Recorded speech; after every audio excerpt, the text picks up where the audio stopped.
Hello friends.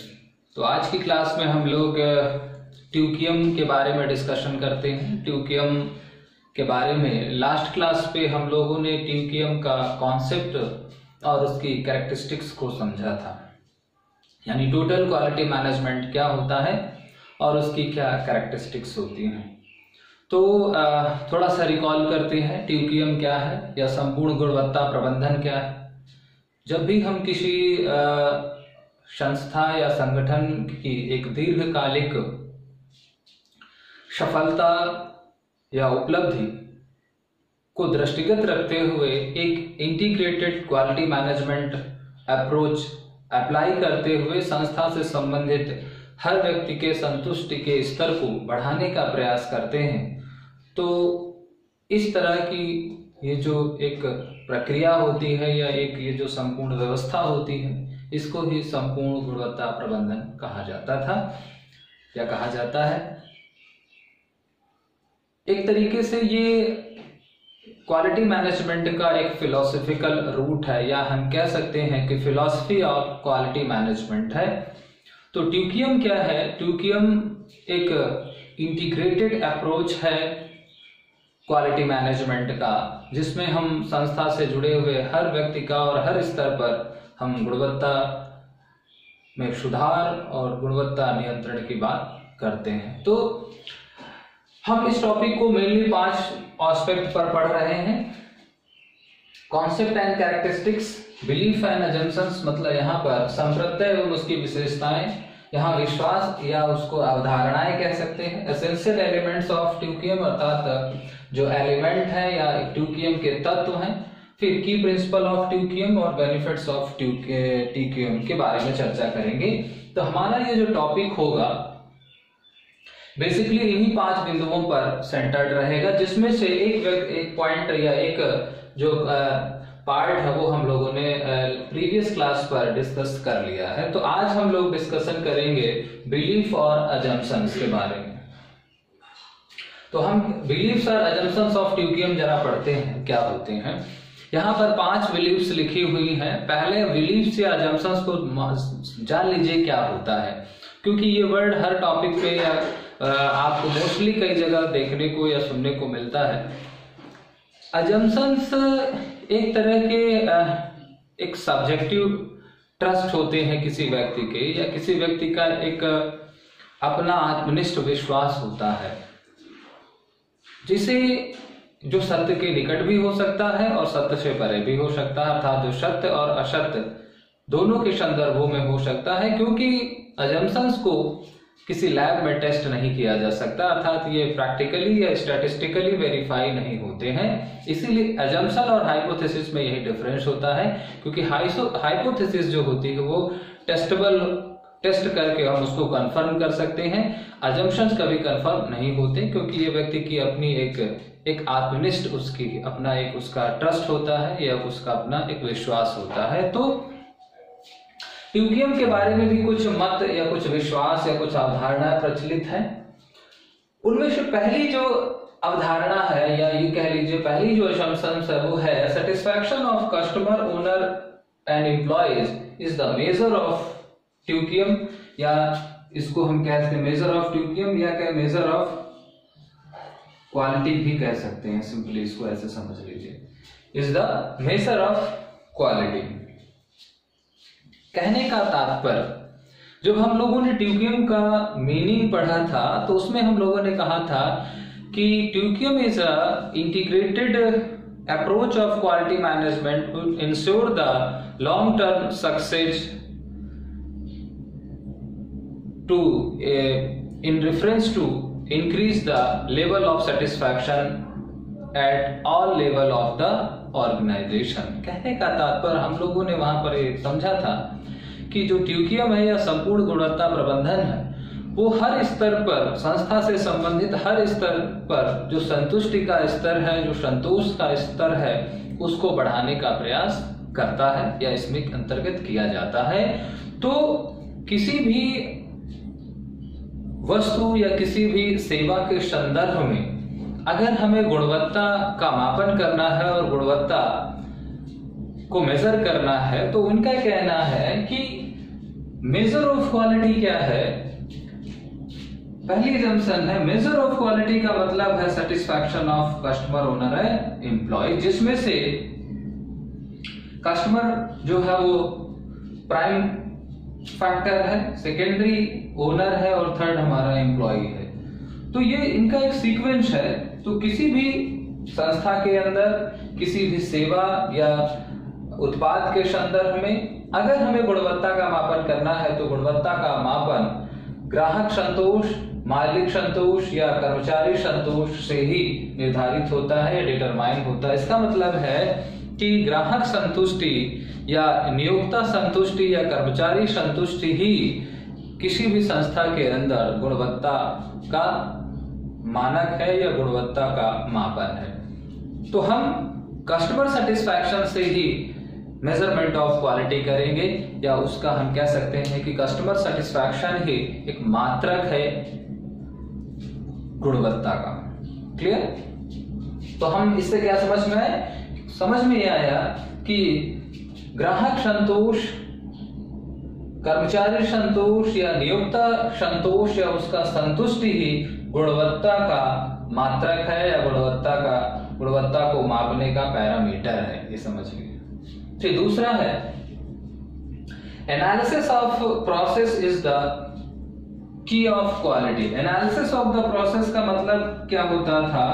हम इसको quality assurance कहते थे। इसी को हम क्या बोलते हैं? क्वालिटी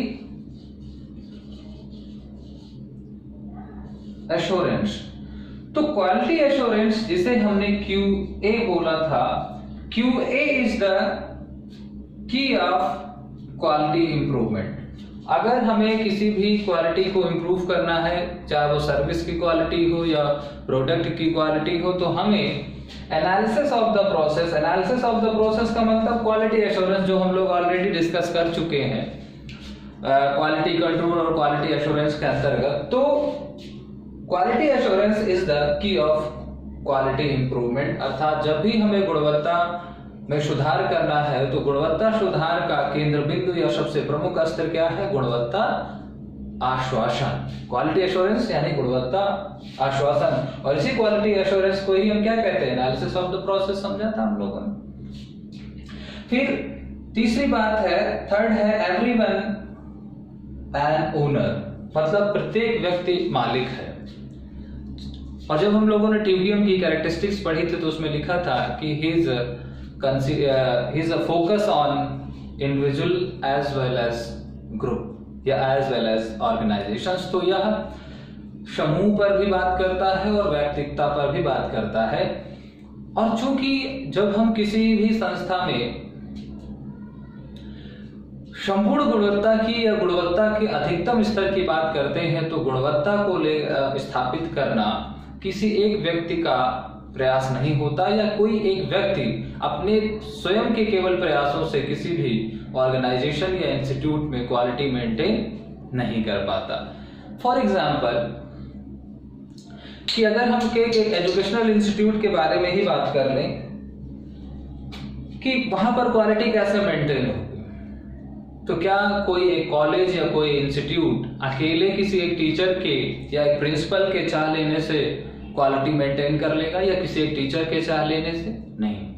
जब उस यूनिवर्सिटी या उस कॉलेज का हर व्यक्ति अपनी रिस्पॉन्सिबिलिटी और ड्यूटीज के प्रति एक ऑनेस्टी रखेगा, एक कमिटमेंट शो करता है, और वो रिस्पॉन्सिबिलिटी और कमिटमेंट किसी एक फिक्स ड्यूरेशन तक नहीं है, किसी एक फिक्स एस्पेक्ट पर नहीं, बल्कि कॉन्टिन्यूअस और रेगुलरली उस पर वर्क करता है, तब धीरे धीरे किसी ऑर्गेनाइजेशन या किसी प्रोडक्ट में या उसके प्रोडक्ट या उसकी सर्विस में क्वालिटी मेंटेन होती है, क्वालिटी इनहैंस्ड होती है। तो एवरीवन इज ओनर का मतलब है कि यहाँ पर हर व्यक्ति मालिक है। यहाँ हर व्यक्ति मालिक का मतलब है कि गुणवत्ता के संदर्भ में, गुणवत्ता को बनाए रखने के संदर्भ में हर व्यक्ति को, संस्था से जुड़ा हुआ जो हर व्यक्ति है, वो हर व्यक्ति अपने आप को मालिक माने और उतना ही अपने आप को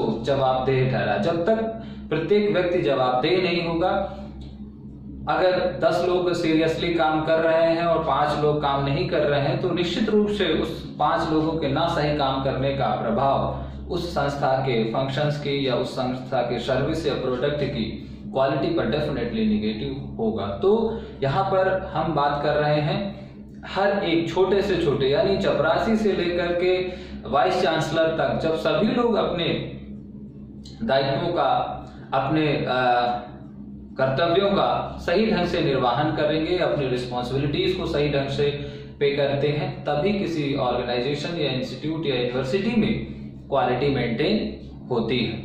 तो एवरीवन ओजन का मतलब है कि हर व्यक्ति को रिस्पॉन्सिबल होना चाहिए, हर व्यक्ति अकाउंटेबल है, हर व्यक्ति मालिक है, अर्थात उसे संस्था को अपना समझ करके ही रहना चाहिए। उसे मानना चाहिए कि मेरी ये संस्था है, और जब हम किसी संस्था को हम अपना मानते हैं, चाहे वो विद्यार्थी के परिप्रेक्ष्य, चूंकि हम शैक्षिक संदर्भों में ये सारे टॉपिक्स पढ़ रहे हैं तो हमारे एग्जाम्पल एजुकेशनल रेफरेंस में होंगे। तो अगर हम शैक्षिक संदर्भों में बात करें तो हम कहें कि भाई वहां पर टीचर भी पार्ट ऑफ ऑर्गेनाइजेशन है, स्टूडेंट भी पार्ट ऑफ ऑर्गेनाइजेशन है, नॉन टीचिंग स्टाफ भी पार्ट ऑफ ऑर्गेनाइजेशन है, जो मैनेजमेंट है वो भी पार्ट ऑफ ऑर्गेनाइजेशन है, जो एजुकेशनल ऑफिसर्स हैं वो भी, एडमिनिस्ट्रेटिव वो भी पार्ट ऑफ ऑर्गेनाइजेशन। तो जब हर व्यक्ति उस संस्था को अपनी मानेगा और मालिक की तरीके अपने आप को सोचेगा, तब हम कहेंगे कि क्वालिटी मेंटेन हो पाएगी।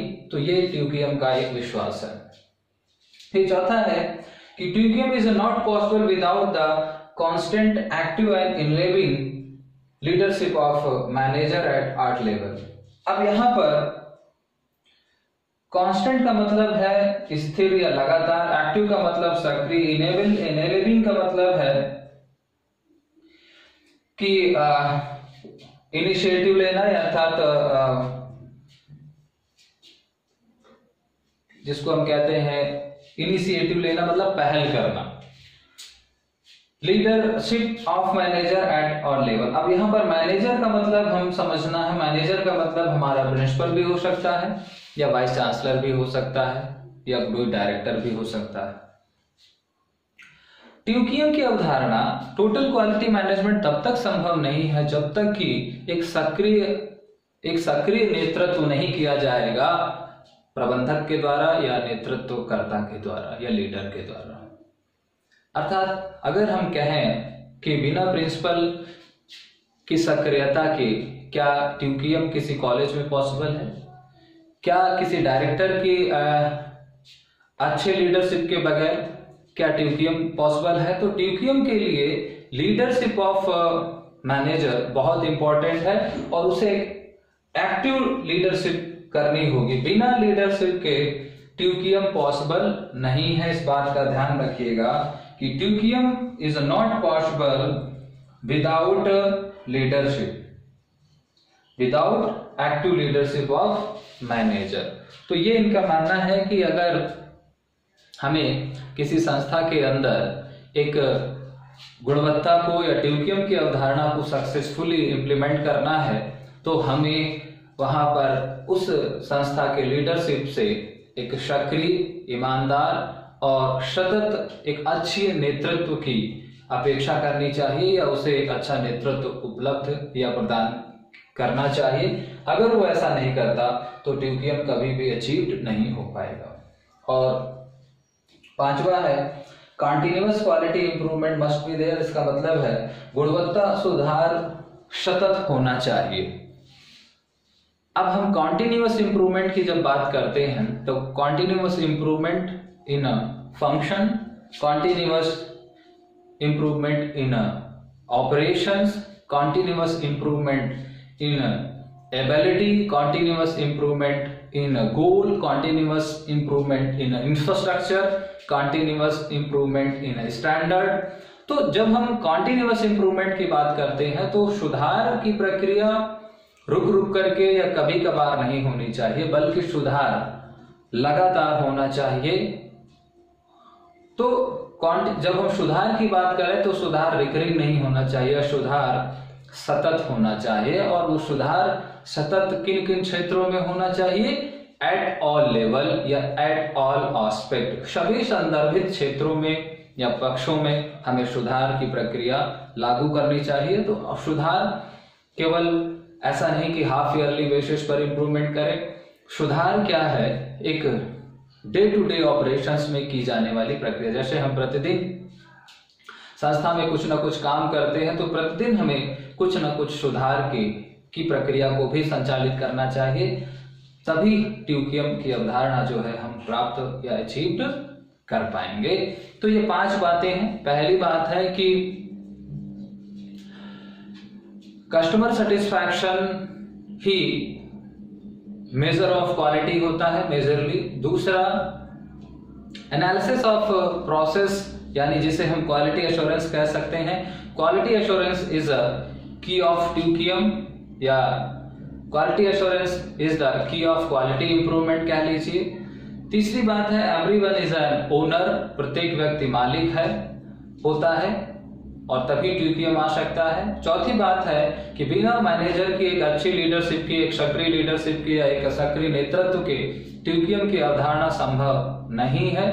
और पांचवी और अंतिम बात है कि सुधार की प्रक्रिया हमेशा सतत रहनी चाहिए, कॉन्टिन्यूअस होना चाहिए, और सुधार समस्त क्षेत्रों में होना चाहिए। तो continuous quality improvement must be there, गुणवत्ता सुधार की प्रक्रिया हमेशा या सतत होनी चाहिए। तो ये 5 बिंदुओं के संदर्भ में ही हम अजम्पशंस ऑफ ट्यूकियम्स को देखते हैं। अब हम आते हैं एक महत्वपूर्ण पक्ष पर, एसेंशियल एलिमेंट्स ऑफ ट्यूकियम। जरा इनको देखते हैं कि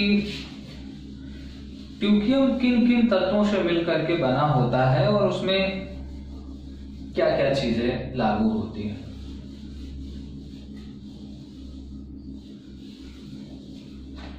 तो एसेंशियल एलिमेंट्स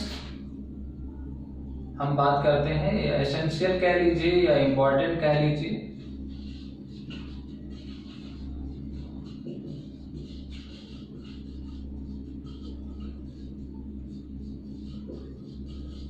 तो एलिमेंट्स या फैक्टर्स की बात करते हैं ट्यूकियम के।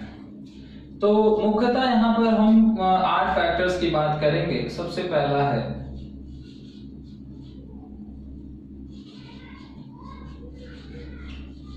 कमिटमेंट, दूसरा है कंट्रोल, तीसरा है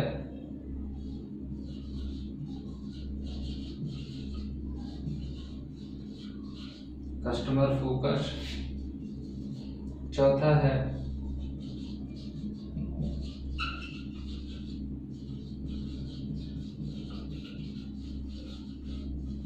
कॉन्टिन्यूअस इंप्रूवमेंट, पांचवा है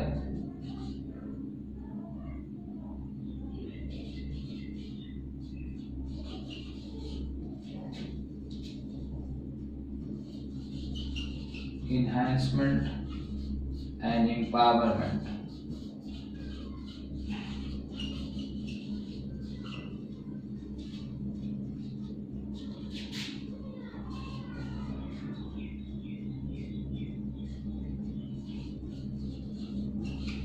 Focus on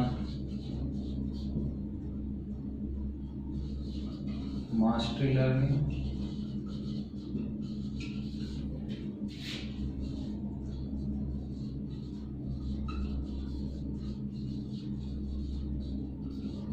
management by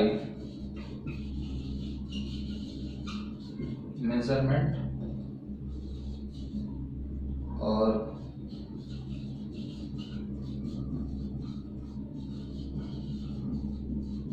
transformation plan.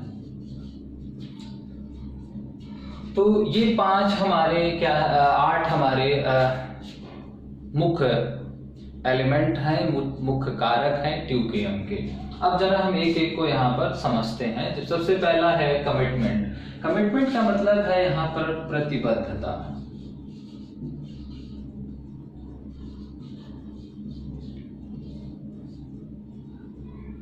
प्रतिबद्धता की बात की जाती है। अब यहाँ पर जरा हम इसको ट्यूकियम के संदर्भ में समझें कि यहाँ पर कमिटमेंट का मतलब क्या है। कमिटमेंट का मतलब वादा कर लेना। ये होता है ना कि आप भाई कहते ना कि कमिटमेंट कर लिया है, अब हम पीछे नहीं हट सकते। तो यहां पर कमिटमेंट की जब बात की जाती है तो कमिटमेंट कई संदर्भों में होता है।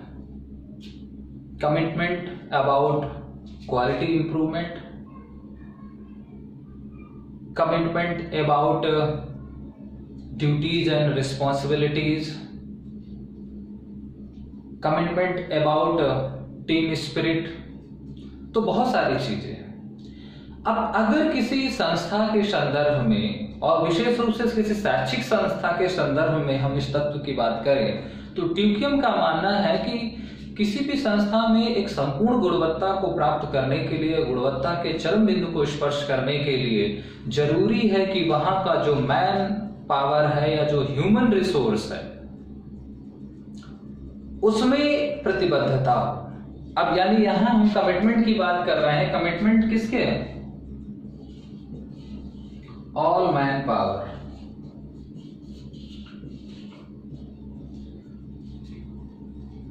Towards organisation.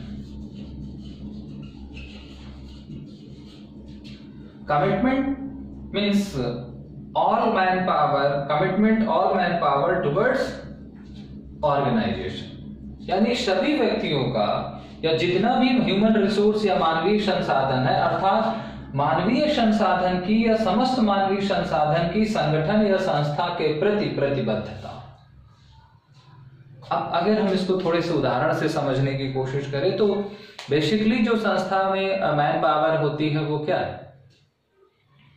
हमारे employer, employee and customer, basically यही होंगे, चाहे वो हमारी मैन्युफैक्चरर ऑर्गेनाइजेशन हो या सर्विस प्रोवाइडर ऑर्गेनाइजेशन। अब तीनों का कमिटमेंट होना चाहिए।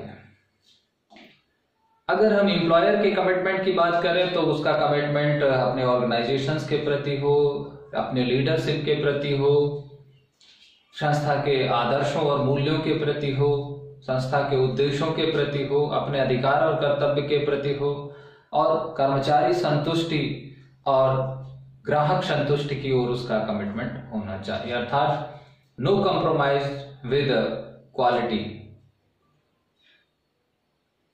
तो हम इसको कहेंगे कमिटमेंट, अर्थात एक प्रिंसिपल के या एक डायरेक्टर के जो रिस्पॉन्सिबिलिटीज हैं, उसकी जो ड्यूटीज हैं, वो अगर अपनी रिस्पॉन्सिबिलिटी और ड्यूटीज के प्रति 100% ऑनेस्ट है और उसे हर हाल में फुलफिल करने की कोशिश करता है तो हम कहेंगे कि वो क्या है? कमिटेड है अपने ऑर्गेनाइजेशन के प्रति। इसी तरीके से अब एम्प्लॉय कमिटमेंट की बात कर लें। अगर टीचर्स को भी बहुत सारे काम करने होते हैं और अगर टीचर अपने सभी दायित्वों के प्रति पूर्ण रूप से निष्ठावान है, पूर्ण रूप से जवाबदेह है, तो हम कहेंगे कि teachers also committed to organisation. तीसरा हम आते हैं कस्टमर। एजुकेशनल इंस्टीट्यूट में कस्टमर के रूप में क्या होता है? विद्यार्थी यानी स्टूडेंट होता है। अगर वो अपनी लर्निंग के प्रति सीरियस है, उसको जो कार्य कहा जा रहा है, जो इंस्ट्रक्शंस दिए जा रहे हैं इंस्टीट्यूट्स के द्वारा या टीचर्स के द्वारा या प्रिंसिपल के द्वारा, डायरेक्टर्स के द्वारा, वो सारे स्टूडेंट ईमानदारी से अपने उन ड्यूटीज को फुलफिल कर रहे हैं, तो हम कहेंगे कि student also committed to the organisation. तो कमिटमेंट यानी जो प्रतिबद्धता है वो ट्यूकियम की सबसे पहली चीज है, अर्थात ट्यूकियम के लिए प्रतिबद्धता का होना आवश्यक है और प्रतिबद्धता हर किसी में। Commitment in all level at every individual of the organisation. ये समझ लीजिए, अगर हमें यहां पर कमिटमेंट का मतलब समझना है तो commitment at all level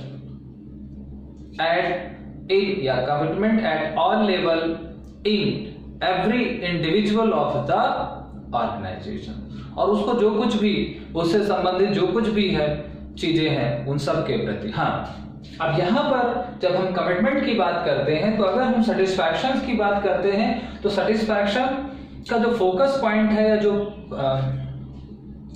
prime element है वो है कस्टमर सेटिस्फैक्शन।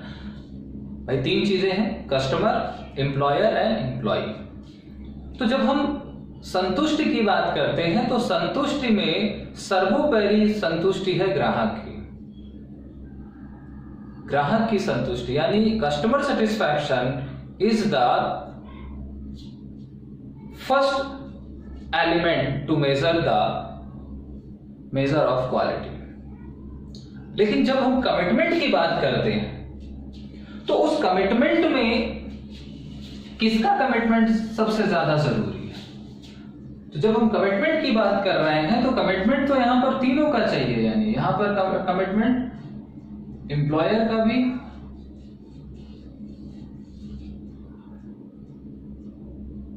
एम्प्लॉय का भी,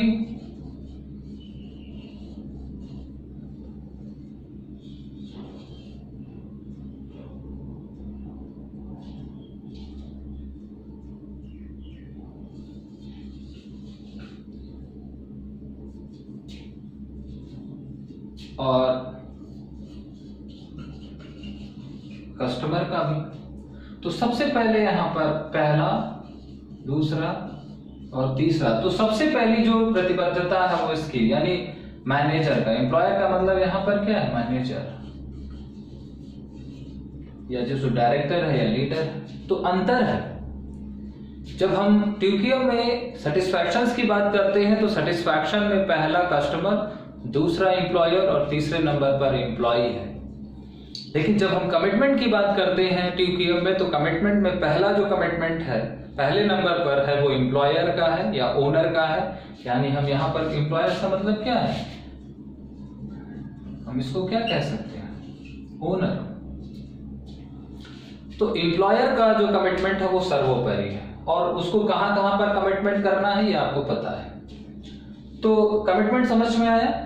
अब आते हैं कंट्रोल पर। नियंत्रण। नियंत्रण आपको पता है, अब यहां पर क्वालिटी कंट्रोल की बात नहीं हो रही है। यहां पर कंट्रोल का मतलब थोड़ा और संदर्भों में है। कंट्रोल्स को हम यहां पर समझने की कोशिश करें। कंट्रोल रिफर्स टू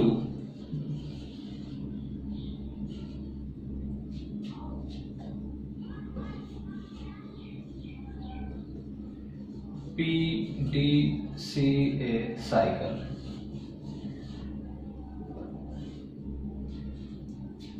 हमें यहां पर कंट्रोल के कॉन्सेप्ट को PDCA साइकिल से समझना है। अब PDCA साइकिल्स का मतलब क्या है? यहां पर P का मतलब है प्लानिंग,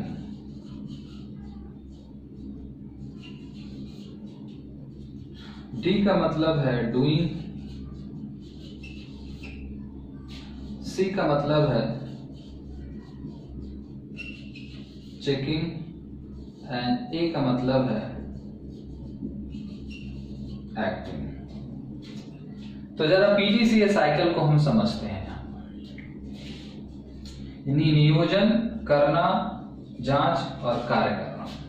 तो planning, doing, checking and acting का क्या मतलब है? तो प्लानिंग का मतलब है यहां पर देखिए नियंत्रण कैसे विकसित होगा। किसी भी संस्था के अंदर तमाम समस्याएं होती हैं और वो समस्याएं संस्था की गुणवत्ता को प्रभावित करती हैं, अल्पकाल में या दीर्घकाल में। लेकिन संस्था की जो समस्याएं होती हैं उन समस्याओं को फेस कौन करता है, या हम यूं कह लें कि संस्था की उन समस्याओं के बारे में जानकारी किसको होती है? कस्टमर को? बिल्कुल नहीं। कस्टमर को किसी भी ऑर्गेनाइजेशंस की प्रॉब्लम के बारे में कुछ नहीं पता होता। वो तो कंज्यूमर है, वो संस्था की सर्विस को या उसके प्रोडक्ट को यूज करेगा। दूसरा व्यक्ति आता है क्या? एम्प्लॉयज या फिर ओनर या एम्प्लॉयर, दोनों को पता होती है। लेकिन अब इन दोनों में अगर हम पता करें तो सबसे ज्यादा किसको पता होती है? सबसे ज्यादा पता होती है कर्मचारी को, एम्प्लॉयज को। ध्यान रखें, क्योंकि वही ग्राउंड लेवल पर इस्तेमाल करता है जो ओनर होता है वो तो ऑफिस में बैठा रहता है या कभी कभार ही वो विजिट करता है, तो उसको जो डे टू लाइफ की प्रॉब्लम होती है, डेली टू डेली ऑपरेशंस की जो प्रॉब्लम होती है, वो मैनेजर को या ओनर्स को नहीं पता होती या उसको फेस नहीं करनी पड़ती। फेस कौन करता है या जो उसकी पहचान कौन करता है, महसूस किसे कौन करता है संस्था की समस्याओं को? कर्मचारी। तो प्लानिंग का मतलब है कि इसके अंतर्गत संस्था का जो कर्मचारी है वो संस्था की जो day to day operations problem है उनका आइडेंटिफिकेशन करता है। उनका क्या करता है? उनको आइडेंटिफाई करता है, उनको चिन्हित करता है, उनको एड्रेस करता है। और एड्रेस करने के पश्चात उनको मैनेजर के साथ या मैनेजमेंट के साथ डिस्कस करता है, और डिस्कस करने के उपरांत फिर वो उनको अप्लाई करता है। ठीक, यानी यहां पर उसने प्रॉब्लम्स को एड्रेस किया और फिर उस प्रॉब्लम को कैसे सॉर्ट आउट करना है इसका प्रॉब्लम एक प्लान बनाया। कभी कभी वो व्यक्तिगत स्तर पर ही प्लान बना लेता है, कभी कभी कर्मचारी आपस में मिल करके वो उस समस्या का समाधान की एक योजना बना लेते हैं, और कभी कभी उस समस्या के समाधान की योजना में वो ओनर को या मैनेजर को भी इन्वॉल्व कर लेते हैं। ये डिपेंड करता है कि समस्या का नेचर या समस्या की डेप्थ कितनी है। तो व्यक्तिगत स्तर पर भी, सामूहिक स्तर पर भी, या फिर वो प्रबंध स्तर पर उस समस्या की पहचान करते हुए समस्या के निराकरण की एक परियोजना का निर्माण। तो यहां पर प्लानिंग हुआ। अब आते हैं डू। जब परियोजना बन गई, प्लान बन गया, तो अब इस प्लान को वो क्या करता है? ग्राउंड लेवल पर एग्जीक्यूट करता है, क्रियान्वित करता है, अप्लाई करता है, लागू करता है। जो भी उसको समस्या महसूस हो रही थी उन सभी समस्याओं के संदर्भ में जो उसने योजना बनाई, जो एक प्लान बनाया, उस प्लान को अब उसने ग्राउंड लेवल पर इंप्लीमेंट कर दिया, एग्जीक्यूट किया ट्रायल बेसिस पर। तो जब उसने उस चीज को अप्लाई किया, यानी यहां पर उसने क्या बना? प्रॉब्लम आइडेंटिफाई किया और प्लान बनाया। अब यहां पर उसने क्या किया? उस प्लान का डूइंग पर उसने क्या किया? उस प्लान का एग्जीक्यूशन किया। प्लान का क्या किया उसने? एग्जीक्यूशन किया ग्राउंड लेवल पर।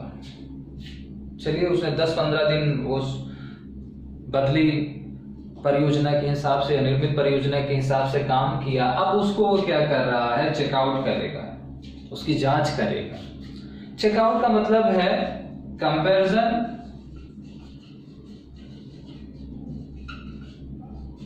बिटवीन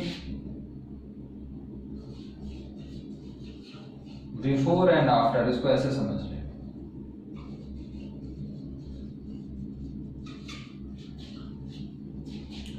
यानी पहले और बाद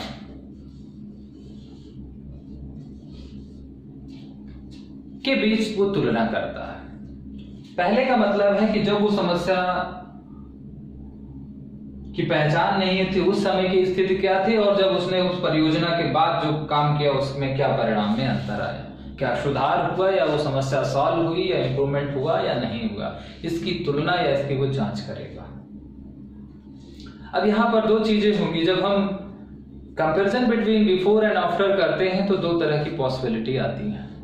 या तो वो जो प्लान था उससे इंप्रूवमेंट हुआ होगा, वो प्रॉब्लम सॉल्व हो गई होगी, या फिर वो प्रॉब्लम 10 का 10 या तथागत रूप से बनी रही होगी और कोई सुधार नहीं हुआ। तो अगर वहां पर कोई सुधार नहीं हुआ तो वो क्या करेगा? अपनी योजना में बदलाव लाएगा और फिर बदली हुई परियोजना के साथ या योजना को फिर से दोबारा लागू करेगा और फिर से बिफोर एंड आफ्टर के बीच तुलना करेगा। और यदि उसने सही परियोजना बनाई तो लागू करने पर उसको तुरंत सुधार दिख जाएंगे। बिफोर एंड आफ्टर में उसको एक पॉजिटिव डिफरेंस मिल जाएगा। और जो कुछ भी सुधार हुआ या जो समस्या का समाधान है, अब वो उसको क्या करेगा? एक्ट करेगा। एक्ट का मतलब है कि वो उस परियोजना को या उस प्लान को डॉक्यूमेंटेड करेगा और उसको परमानेंटली अटैच कर देगा फंक्शंस या ऑपरेशंस ऑफ ऑर्गेनाइजेशंस में, और उसके पश्चात फिर से दूसरी समस्याओं की खोज में या पहचान में संलिप्त हो जाएगा, संलग्न हो जाएगा। तो मतलब documented the results of comparison and involved to identify others problem of the organization। तो PDCA साइकिल समझ में आई। यहां पर कर्मचारी जो है वो दिन प्रतिदिन की समस्याओं की पहचान करके उनके संदर्भ में एक परियोजना बनाता है, व्यक्तिगत स्तर पर, सामूहिक स्तर पर या प्रबंध स्तर पर। फिर डूइंग का मतलब वो बनी हुई परियोजना को वो ग्राउंड लेवल पर या इंस्टीट्यूट लेवल पर इंप्लीमेंट करता है, एग्जीक्यूट करता है ड्यूरिंग ट्रायल पीरियड या पायलट पीरियड के दौरान। फिर वो जब वो पायलट पीरियड खत्म होता है तो फिर वो बिफोर एंड आफ्टर, अर्थात उस परियोजना को लागू करने की सिचुएशन जो थी और परियोजना को लागू करने के बाद की जो सिचुएशन है, तो before situation and after situations के बीच कंपैरिजन करता है। और अगर उसमें कुछ सार्थक चीजें मिलती हैं तो वो उन रिजल्ट्स को लिखित रूप में, दस्तावेज रूप में रखता है, ताकि आने वाली पीढ़ी को भी वो जो उपाय है वो लिखित रूप में या साक्ष्य के रूप में उपलब्ध रहे, और उसको परमानेंटली ऐड कर लेता है अपने इंस्टीट्यूट ऑर्गेनाइजेशंस की फंक्शनिंग में, और फिर अपने आप को दूसरी समस्याओं की खोज में या पहचान में जो है उन्मुख कर लेता है, अपने आप को संलग्न कर लेता है। तो PDCA के थ्रू ही हम ट्यूकियम के अंतर्गत कंट्रोल को मैनेज करते हैं या कंट्रोल को अचीव करते हैं। क्लियर? अब आते हैं कस्टमर फोकस।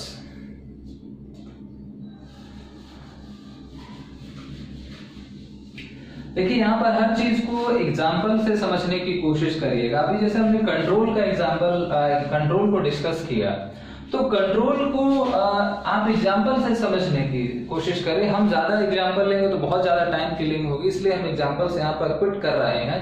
लेकिन आप एग्जाम्पल ले सकते हैं कि एक टीचर के रेफरेंस में, एक स्टूडेंट के रेफरेंस में, एक प्रिंसिपल के रेफरेंस में हम PDCA साइकिल को कैसे इंप्लीमेंट करें। आप सोच के देखिए, आप निश्चित रूप से कर पाएंगे, इसमें बहुत प्रॉब्लम नहीं है। आप डेफिनेटली आपका जो थॉट प्रोसेस है वो सपोर्ट करेगा इस कॉन्सेप्ट को समझने में। अब आते हैं कस्टमर फोकस।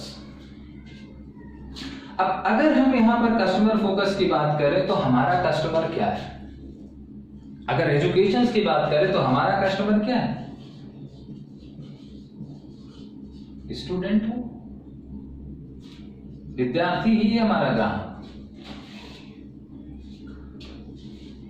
तो हमें कस्टमर फोकस्ड रखना है। कस्टमर फोकस का मतलब है यहां पर कि हमें 100% सेटिस्फैक्शन विद 0 डिफेक्ट्स को मेंटेन करना है। मतलब यहां पर क्या करना है? कस्टमर्स का, स्टूडेंट्स का मतलब है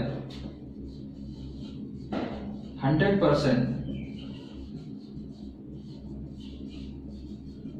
सेटिस्फैक्शन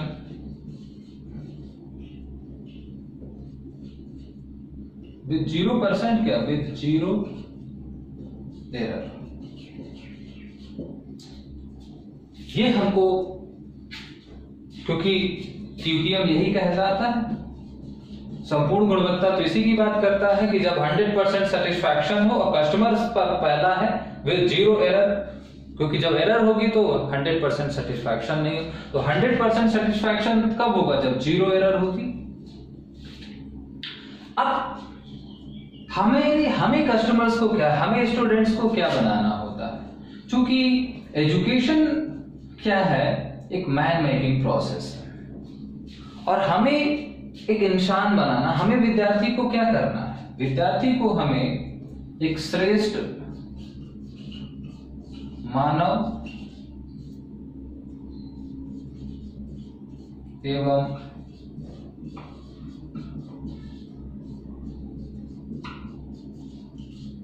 सुयोग्य नागरिक बनाना है। यही तो है हमारा लक्ष्य। क्या है शिक्षा का? क्या किसी को जॉब प्रोवाइड करना, या किसी को क्लर्क बना देना, IAS बना देना, डॉक्टर बना देना, इंजीनियर बना देना शिक्षा का उद्देश्य होता है? नहीं। शिक्षा का जो उद्देश्य है, चूंकि एजुकेशन एक मैन मेकिंग प्रोसेस है और मैन मेकिंग का प्रोसेस का मतलब है कि excellent human being and civilised person, यही तो करना है, या सिविलाइज्ड सिविलियन बनाना। तो एक श्रेष्ठ मानव और सुयोग्य नागरिक बनाना है हमें स्टूडेंट को। अब हम इसको कैसे कर सकते हैं? फोकस ऑन कस्टमर्स का मतलब क्या है? फोकस ऑन कस्टमर्स का मतलब है कि आपकी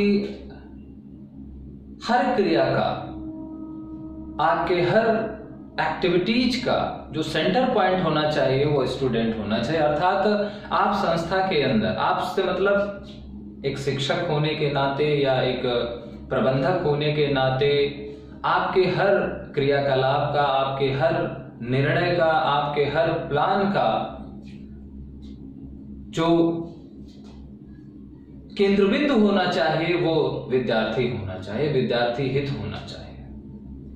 अगर आप अपनी संस्था के अंदर अपने व्यक्तिगत लाभ के लिए कुछ कर रहे हैं तो इसका मतलब है कि आप विद्यार्थी हित को द्वितीयक कर रहे हैं। तो विद्यार्थी हित को सर्वोपरि रखना है, चाहे आप कोई व्यवस्था में बदलाव लाएं या कोई व्यवस्था का निर्माण करें, कोई कार्यक्रम बनाएं या किसी कार्यक्रम का बदलाव करें या किसी कार्यक्रम को बंद करें। अगर उस कार्यक्रम से कहीं भी विद्यार्थियों का हित नकारात्मक रूप से प्रभावित हो रहा है तो फिर आप ट्यूकियम को कभी अचीव नहीं कर पाएंगे। तो ट्यूकियम अचीव करने का जो फोकस पॉइंट है वो है कस्टमर फोकस। अब अगर हम इसको प्रोडक्ट के बारे में बात करें तो हम कहते हैं कि पार्टनरशिप विद सप्लायर कर लीजिए, सेटिस्फैक्शन ऑफ सेकेंडरी कस्टमर्स कर लीजिए। अब कस्टमर्स की जब हम बात करते हैं तो ध्यान रखें कि यहां पर कस्टमर इंटरनल और एक्सटर्नल दो तरह के होते हैं। यहां पर कस्टमर्स की बात की जाती है तो यहां पर इंटरनल और एक्सटर्नल। तो अगर स्टूडेंट्स के बारे में बात करें तो इंटरनल का मतलब क्या है? विद इन इंस्टीट्यूट और पास आउट स्टूडेंट, इसको आप ऐसे समझ लीजिए। पास आउट स्टूडेंट, दोनों पर आपको फोकस रखना है। और पास आउट स्टूडेंट्स पर फोकस करने के लिए ही आजकल हम लोग जब इनके लिए बात करते हैं तो ट्यूकियम में ही क्या होता है, एक फॉलो अप सर्विस की बात की जाती है। वो इसीलिए तो है। तो आपको दोनों तरह के विद्यार्थी को संतुष्ट रखना। ऐसा नहीं है कि जब तक विद्यार्थी आपके ऑर्गेनाइजेशन में है या आपके से पढ़ रहा है तब तक ही आप उससे मतलब रखें या तब तक ही आपका उससे सरोकार है। आपको उससे तब तक सरोकार रखना है जब वो आपके संस्था से बाहर चला जाए और अपनी प्रोफेशनल लाइफ में आ जाए।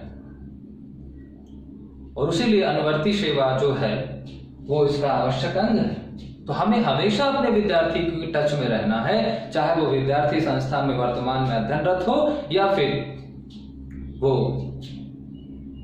संस्था से पास आउट होकर के चला गया। और ट्यूकियम में तो आजकल तक यहाँ होने की बात चलने लगी है कि जो संस्था के भावी विद्यार्थी हैं, संस्था को उनसे भी संपर्क में रखना चाहिए, जो अपकमिंग स्टूडेंट्स हैं।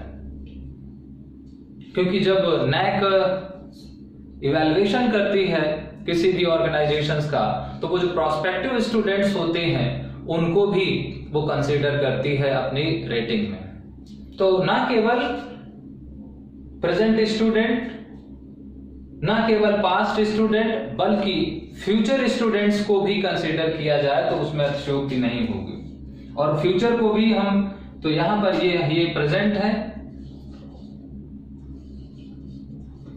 ये हमारा पास्ट का स्टूडेंट है और ये जो फ्यूचर स्टूडेंट है, तीनों पर फोकस करना होगा। और इसी तरह ऑर्गेनाइजेशंस में भी बात कर सकते हैं। अगर किसी ऑर्गेनाइजेशंस के रेफरेंस में बात करें तो वहां पर इंटरनल का मतलब उसके अपने कर्मचारी भी हो सकते हैं। एक्सटर्नल का मतलब जो उसकी सेवा या प्रोडक्ट को खरीदने वाला, इंटरनल का मतलब उसके अपने एम्प्लॉइज।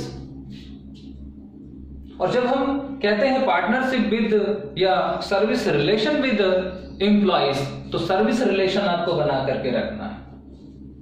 अगर ड्यूटीएम आप चाहते हैं तो कस्टमर फोकस का मतलब है सर्विस रिलेशनशिप की बात की जा रही है, और service relationship with external, internal and employees. Internal employees का मतलब आपके अपने एम्प्लॉइज, और एक्सटर्नल कस्टमर्स का मतलब, सॉरी यहां पर दो इंटरनल कस्टमर और एक्सटर्नल कस्टमर्स की बात करते हैं। अगर हम कस्टमर्स के बारे में, एक्सटर्नल कस्टमर्स के बारे में बात करें जो हमको एक कॉस्ट पे करता है और हमसे सर्विस या हमारा प्रोडक्ट परचेज करके लेकर जाता है और हमको फीडबैक देता है, और इंटरनल कस्टमर्स का मतलब हमारा अपना एम्प्लॉइज, उसके साथ भी हमको सर्विस रिलेशन बना करके चल रहे हैं। सर्विस रिलेशन बनाने का मतलब है कि अगर हम कोई सेवा दे रहे हैं तो उस सेवा का लाभ अपने कर्मचारियों को भी दें, कम दाम पर दें। अगर हम कोई प्रोडक्ट बना रहे हैं तो उस प्रोडक्ट को खरीदने का अधिकार हम अपने कर्मचारी को भी दें, और एक्सटर्नल कस्टमर्स की तुलना में उससे कम पैसे लें। ऐसा नहीं कि वो कर्मचारी केवल, तो जब किसी संस्था के कर्मचारी किसी सेवा को, किसी उत्पाद को उत्पादित करते हैं और साथ साथ उसका उपभोग भी करते हैं, तो उनको पता होता है, क्योंकि उनके पास दोनों तरह के विचार होते हैं। उनके पास जो विचार होते हैं वो एज ए मैन्युफैक्चरर और एज ए कंज्यूमर होते हैं। तो जो संस्थाएं अपने उत्पादों का इस्तेमाल करने की स्वतंत्रता अपने कर्मचारियों को भी देती हैं, तो उनके उत्पाद में जो भी गड़बड़ियां या त्रुटियां होती हैं, सबसे पहले वो त्रुटियां तुरंत संस्था को पता चल जाती है, क्योंकि कर्मचारी तुरंत उनको सूचित कर देता है कि हमारे सर प्रोडक्ट में ये खराबी है। सपोज करिए कि अगर कर्मचारी को संस्था से उत्पादित वस्तु उपयोग के लिए ना दी जाए उचित दामों में, तो क्या संस्था को वो जो कमी है वो कब पता चलेगी? जब कोई बाहर का कोई कस्टमर कंप्लेन करेगा या उनको सूचित करेगा। लेकिन अगर हमने संस्था के कर्मचारी को भी एक अधिकार या एक फैसिलिटी दे रखी है अपने संस्था की सर्विस या प्रोडक्ट को यूटिलाइज करने की, तो उस संस्था पर फीडबैक हमको बहुत क्विक रिसीव होगा और इसका लाभ संस्था को मिलेगा या संस्था की गुणवत्ता उन्नयन के संदर्भ में होगा। तो यहाँ पर कस्टमर्स फोकस की बात समझ में आ रही है, चाहे वो शैक्षिक संदर्भों में बात की जाए या किसी इंडस्ट्रियल या किसी इंडस्ट्री के रेफरेंस में समझा जाए, किसी मैन्युफैक्चरिंग यूनिट्स के संदर्भ में समझा जाए। ठीक है, तो जब हम मैन्युफैक्चरिंग यूनिट्स की बात करेंगे तो वहां पर इंटरनल एक्सटर्नल का मतलब आप समझ लीजिए।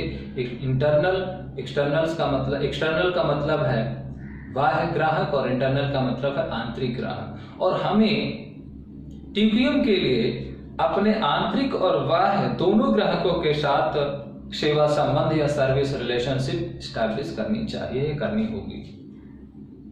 इंटरनल का मतलब जो आपके टीचर हैं, स्टाफ है, उसकी बात, और एक्सटर्नल का मतलब आपके स्टूडेंट्स। और स्टूडेंट्स में भी कई तरह के स्टूडेंट, आपको सबके साथ रिलेशन बनाना होगा। आपको फ्यूचर स्टूडेंट्स के साथ भी रिलेशन बनाने होंगे, आपको प्रेजेंट स्टूडेंट्स के साथ भी रिलेशन बनाना होगा, और आपको पास्ट स्टूडेंट्स के साथ भी रिलेशन बनाना होगा। क्लियर? चलिए अब हम बात करते हैं यहां पर कॉन्टिन्यूअस इंप्रूवमेंट की बात।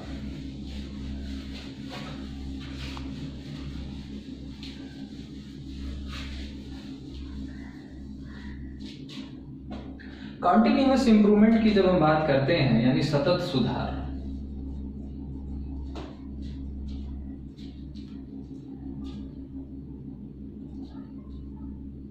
सुधार की प्रक्रिया क्या है? देखिए, ड्यूकियम ने एक बहुत अच्छा विचार दिया है, एक बहुत अच्छी बात बताई है इसने। इसका कहना है कि organisation is also a learner. हम कहते हैं कि किसी व्यक्ति के, किसी संस्था के अंदर व्यक्ति अधिगमशील होता है। इनका कहना है कि संस्था भी अधिगम करती है, संस्था भी सीखती है, यानी ऑर्गेनाइजेशन या इंस्टीट्यूट इज ए लर्नर। संस्था भी क्या है? सीखती है। और संस्था के अंदर का प्रत्येक व्यक्ति भी सीखता है। तो institute is also a learning organisation and every member of the organization is involved in learning process. तो संस्था भी सीखती है और संस्था के अंदर का प्रत्येक व्यक्ति या प्रत्येक सदस्य भी सीखता है। और अगर ये सीखने की प्रक्रिया सामूहिक और व्यक्तिगत दोनों स्तर पर सतत है तो फिर उस संस्था में ट्यूकियम को अचीव करने से कोई रोक नहीं सकता। तो यहां पर हम इंप्रूवमेंट की बात करते हैं। इंप्रूवमेंट की मतलब है यहां पर लर्निंग की बात हो रही है। अगर इंप्रूवमेंट की बात हम कर रहे हैं तो यहां पर लर्निंग की बात हो रही है। अब किसकी लर्निंग? एम्प्लॉयज की लर्निंग या स्टूडेंट्स की लर्निंग या मैनेजर की लर्निंग? सबकी लर्निंग। तो हमें इंप्रूवमेंट कहां पर करना है? Continuous improvement eight all level या लर्निंग एट ऑल लेवल हमें करना है। अर्थात अगर हम एक टीचर्स के बारे में बात करें तो कॉन्टिन्यूअस इंप्रूवमेंट में जो पहला सजेशन है ट्यूबियम का वो है cross functional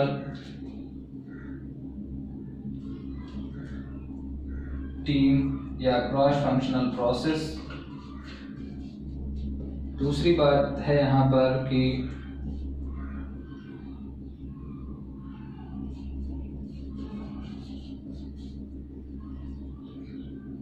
team in place of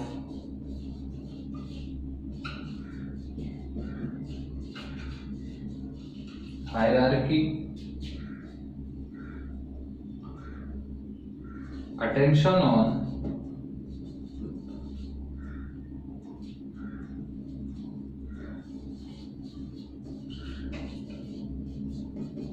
EQ and communication channel,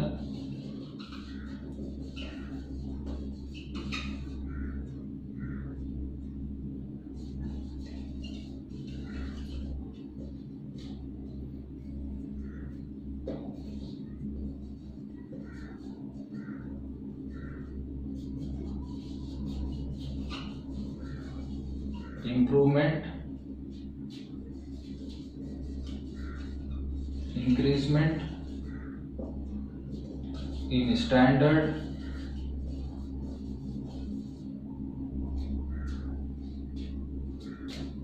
training, workshop, seminar, ये सारी चीजें, ये सब चीजें होनी चाहिए। इसमें से दो बातें हम आपसे विशेष रूप से करेंगे। ये टीम, एक क्रॉस फंक्शनल प्रोसेस क्या होती है, बाकी चीजें आप समझते हैं, और team in a place of hierarchy का क्या मतलब, बाकी चीजें आप समझते हैं। ट्रेनिंग का मतलब है प्रशिक्षण दीजिए उनको, वर्कशॉप, उनको तमाम तरह के जो प्रोफेशनल स्किल इन्हांसमेंट जो चीजें होती हैं उनमें इन्वॉल्व रखिए उनको। इंपॉर्टेंस या इंक्रीजमेंट, इंप्रूवमेंट इन स्टैंडर्ड्स, अपने मानकों में सुधार करिए और वृद्धि करिए। Attention on EQ and communication channel, आप ज्यादा से ज्यादा जो है वो संवाद का जो स्तर है उसको बनाए रखने की कोशिश करिए। और इमोशनल कोशेंट पर फोकस करिए, लोगों के साथ भावनात्मक रूप से जुड़ने की कोशिश करिए। आईक्यू तो हमेशा काम, आप बुद्धि से मत काम लीजिए, आप अपनी संवेगात्मक बुद्धि का भी इस्तेमाल करिए एज अ लीडर वहां पर। तो ये लीडर के बारे में बात है। फिर team in place of hierarchy, team spirit की बात की जाती है। और पहले ज्यादातर जो हमारा जो पुरातन व्यवस्था थी या जो हमारा पुराना एडमिनिस्ट्रेटिव प्रोसेस है या जो ऑर्गेनाइजेशनल चार्ट बनता था, वहां पर अधिकारों और कर्तव्यों का बंटवारा होता था। तो एक पदानुक्रम व्यवस्था होती थी पदों की। जहां पर एक व्यक्ति के पास ज्यादा अधिकार है, दूसरे व्यक्ति के पास कम अधिकार है, दूसरे व्यक्ति के पास और कम अधिकार है। तो इनका कहना था कि वो जो अधिकारों का असामान्य वितरण है, जहां पर छोटे बड़े का एक भेद है, वो छोटे बड़े का भेद हटा करके एक टोली बनाने की कोशिश करिए।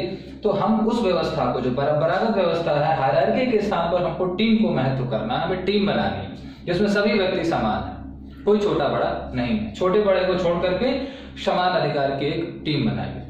और क्रॉस फंक्शनल प्रोसेस जिसे हम कहते हैं, अर्थात ग्रुप ऑफ एक्सपर्ट्स, जिसमें से हर जो मेंबर एक्सपर्ट है वो अलग अलग क्षेत्र का महारथी, अर्थात जब हम अलग अलग क्षेत्रों के विशेषज्ञों को आपस में जोड़ करके एक समूह बनाते हैं, तो वो जो कई सारे जब एक्सपर्ट्स होते हैं, जो अपनी अपनी फील्ड के एक्सपर्ट्स होते हैं, और जब हम एक्सपर्ट्स का एक ग्रुप बनाते हैं तो उससे कहीं ना ज्यादा इंप्रूवमेंट और ज्यादा आउटपुट हमको प्राप्त होता है। तो कंटिन्यूअस इंप्रूवमेंट का मतलब है continuous in learning in eight all level, सब स्तर पर हमको सीखना है, समझना है। यहाँ पर अब इनहैंसमेंट एंड एम्पावरमेंट की बात की जा रही है। यहाँ पर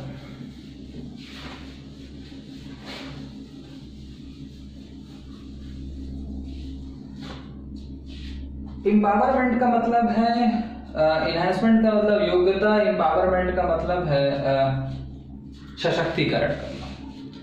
तो यहाँ पर हमें क्या करना है, हर स्तर पर हमको इनहैंसमेंट यानी उनकी योग्यता और उनकी उनका जो सशक्तिकरण है उसको यहाँ पर बढ़ाना है। अब एम्पावरमेंट हम कैसे कर सकते हैं? एम्पावरमेंट हमें करना है उनको ज्यादा से ज्यादा राइट्स एंड रेगुलेशंस दे करके, ज्यादा से ज्यादा उनको अपने माइंड का इस्तेमाल करके। होता क्या है कि जब व्यक्ति को कोई अधिकार और दायित्व दिया जाता है तो व्यक्ति उस अधिकार और उत्तरदायित्व का प्रयोग करता है और फिर वो अतिरिक्त कोई काम करने की कोशिश नहीं करता, क्योंकि अतिरिक्त काम इसलिए वो नहीं करना चाहता या अपने दायरे से बाहर निकल करके काम क्यों नहीं कर चाहता, क्योंकि उसको लगता है कि उसको पनिशमेंट दिया जाएगा, क्योंकि वो अपनी सीमा रेखा को लांग रहा। तो अर्थात यहाँ पर इनहैंसमेंट एंड एम्पावरमेंट का मतलब है कि लोगों को या कर्मचारियों को संस्था का जो कॉन्स्टिट्यूशन है उसकी सीमा में नहीं बांध देना। भले ही हम उनको स्वच्छंद दें, उनको आगे बढ़ने का, उन्हें अपने तरफ से नए विचारों को लेकर के आने का, क्रिएटिविटी करने का भी अवसर दें, उसके लिए हम उसे पनिशमेंट नहीं करें। तो अर्थात फियर के स्थान पर, भय के स्थान पर, दंड के स्थान पर उनको जो निर्धार की जो उनकी अपनी एक सीमा रेखा है, उस सीमा रेखा से बाहर जाकर के भी कार्य करने की एक स्वतंत्रता देना और उसमें आत्मविश्वास पैदा करना कि अगर आप बाहर जाओगे तो केवल आपको पनिशमेंट तो नहीं मिलेगा, हाँ आपको रिकॉग्निशन जरूर मिलेगा। तो एम्पावरमेंट का मतलब है कि अगर किसी कर्मचारी ने अच्छा निष्पादन किया तो उसको आप रिकॉग्नाइज करिए, उसको रिवॉर्ड्स करिए, उसको प्रोत्साहित करिए। कर्मचारी को अपने दायित्व की सीमा रेखा से बाहर जाकर के भी कार्य करने की फ्रीडम देना, कर्मचारी को नए विचारों को लेकर के आने के लिए प्रोत्साहित करना, इनकरेज करना। तो इसको हम कहते हैं इनहैंसमेंट एंड एम्पावरमेंट। एम्पावरमेंट का मतलब समझिएगा कि पावर से ज्यादा बाहर निकल के काम करना। फिर focus on master learning. Example हर किसी के आप एजुकेशनल रेफरेंस में एक दो लिखने की कोशिश जरूर करिएगा ताकि ये चीजें आपको समझ में आती रहें। फोकस ऑन मास्टर लर्निंग, अमूमन जब हम इसको बात करते हैं तो मास्टर लर्निंग का मतलब है कि भाई हम रिफ्लेक्टिव लेवल पर चीजों को पढ़ाएं जहां पर व्यक्ति के अंदर क्या है, मास्टरी आ जाए, अर्थात वो पारंगत या निपुणता को प्राप्त कर ले। लेकिन मास्टरी लर्निंग का मतलब यहाँ पर क्या है, आप इसको सिंपली ऐसे समझिए। नॉर्मली हम क्या करते हैं, एक प्लान करते हैं या एक प्लानिंग करते हैं और फिर टीचिंग कर देते हैं, ठीक है, और इसके बाद क्या करते हैं, टेस्टिंग कर लेते हैं। लेकिन ये मास्टरी लर्निंग के लिए इनका मानना है कि आपने टेस्टिंग की तो इसके बाद फिर क्या करें, रीप्लान करें। इसके बाद क्या करें, रीप्लानिंग करें, फिर रीटीचिंग करें, फिर रीटेस्टिंग करें। तो मास्टरी लर्निंग, या जो मास्टरी लर्निंग की जब हम बात कर रहे हैं यहां पर, तो मास्टरी लर्निंग ऐसे आएगी अतः जैसा हम माइक्रो टीचिंग में करते हैं, तो वो केवल माइक्रो टीचिंग, ये केवल प्रशिक्षण का विषय नहीं है। उस माइक्रो टीचिंग को आप अपने इंस्टीट्यूट में ग्राउंड लेवल पर लेकर के आए, आप नियोजन बनाए, पढ़ाएं, फिर परीक्षण करें, फिर जिनको नहीं समझ में आया फिर से उनके लिए परियोजना बनाएं, फिर से उनको पढ़ाएं और फिर से परीक्षण करें, तब आपके जो स्टूडेंट है उसमें मास्टरी लर्निंग होगी। फिर है मैनेजमेंट बाय मेजरमेंट। यहाँ पर यानी सिस्टमैटिक मेजरमेंट की बात की जा रही है। यहां पर क्या है? सिस्टमैटिक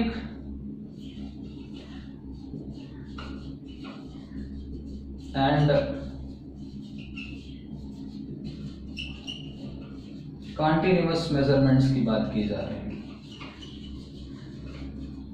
अब इसमें सारी चीजें आ जाए, इसमें सीसी की बात कह सकते हैं, लेकिन हम इसको तीन रेफरेंस में समझते हैं कि मैनेजमेंट बाय मेजरमेंट का मतलब यहां पर क्या है। पहली चीज तो हर चीज का मेजरमेंट करना। दूसरा है, यहां पर इसको ऐसे समझिए, असेसमेंट फॉर लर्निंग, ये एजुकेशनल रेफरेंस में बात कर सकते हैं। Assessment of learning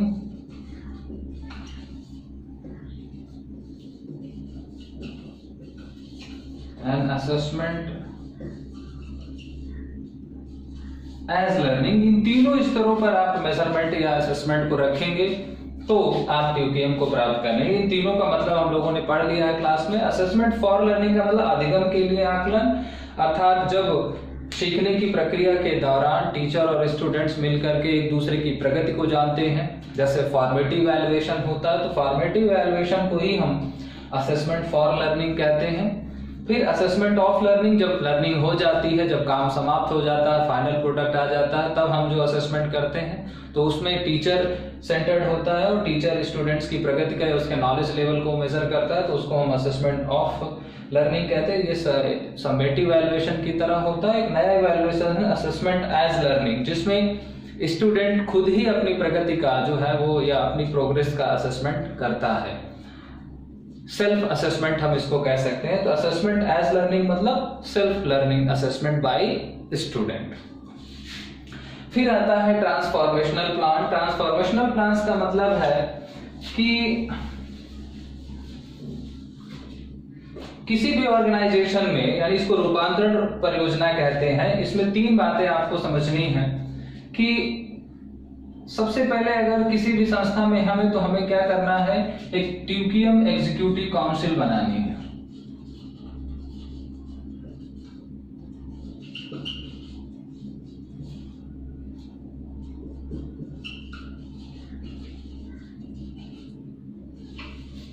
टीयूकेएम executive council आपको बनाना है। फिर दूसरी बात है develop coordination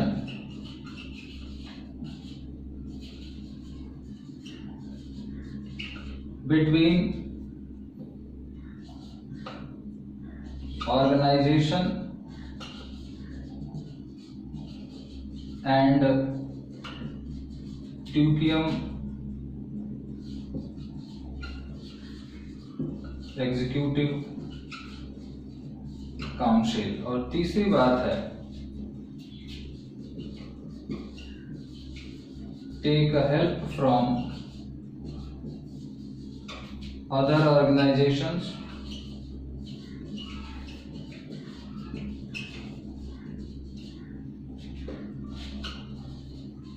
which are implemented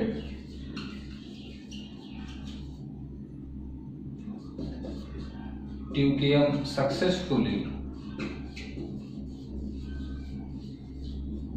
in their organization।